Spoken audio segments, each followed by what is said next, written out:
Баршаңызға сәлем, каналыма қош келдіңіздер.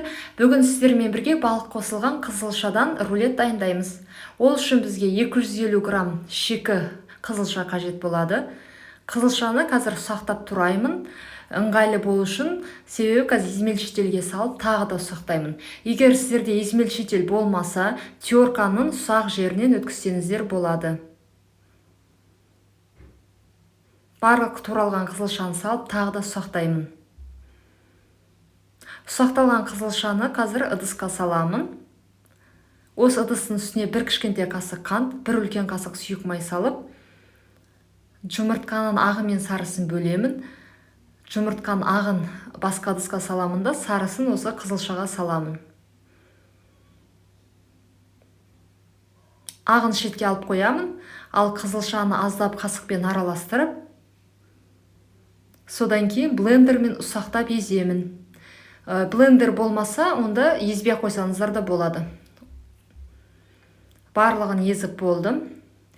Енді 50 грамм ұн саламын, жақсылап араластырамын. Қасықпен араластырсаңыздар да болады. Және 30 грамм кукурузды крахмал қосамын. Барлығын жақсылап араластырамын. Және шетке алып қоямын.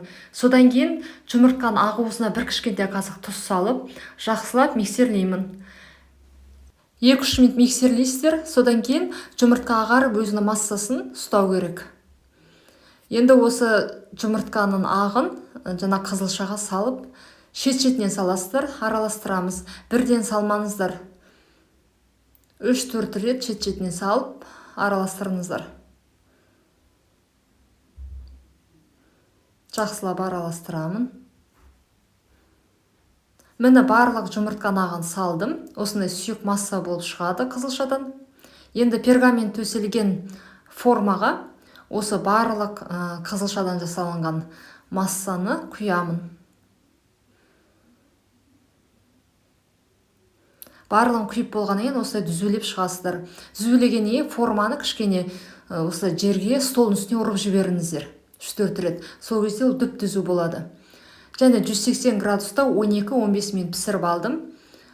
12-15 минут қана пісіріңіздер, көп пісір қоймаңыздар. Және аударып қоям, толық суы қажет. Толық суғаннан кейін барып, осы үстіндегі, рулеттің үстіндегі пергамент аламыз. Енді ішіндегі салмасын дайындаймыз. Салмасына мен укроп қосамын. Енді салмасын өздеріңіз дәміне қарай жазсаңыздар болады. Және балық қосамын. Селедка қоссаңыздар болады, немесе балықсыз жасасаңыздар да болады. Мен қызыл балық қосамын. Қазір ұзын қылдыр видеода көрсетілгендей турап аламын.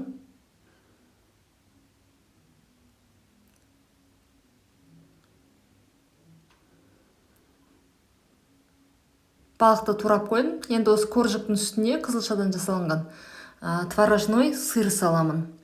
Егер творожной сыр болмаса, кәдімгі сливочный сыр салсаңыздар болады. Және сливочный сырдың орнына жаңағы қатты сыр салсаңыздар болады, теркадан өткізіп. Салмасын өз қалауларыңыз бойынша жасайсыздар. Мен творожный сыр жағып шықтым. Үстіне укроп саламын. Оның үстіне жаңа қызыл балықты қойып шығамын, видеода көрсетілгендей.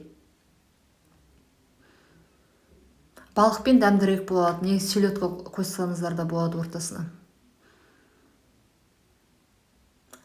Енді рулет қылдырып, айналдырамын. Рулет жасаймын. Осы рулет жасап болғаннан кейін салафанға орап, жақсылап 7-8 сағатқа тоңазытқышқа салып қоямын. Жақсылап ораңыздар, қатты қылдырып. Сол кезде жаңағы холодильникта тұрып, бұл өз формасын ұстап, кәдімгі рулет болып шығады. Мені рулет дайын. Менде тоңазытқышта бір түн тұрды. Енді рулеттің сыртындағы салафан аламын. Дайын рулетті қазір 2-ге бөліп сіздерге көрсетемін. Өте жұмсақ әрі дәмді болып шығады. Мен видеода көрсетілгендей. Тез кесіледі, себебі өте жұмсақ. Рулет дайын, міндетті түрде жасап көріңіздер. Баршаңызға ас болсын.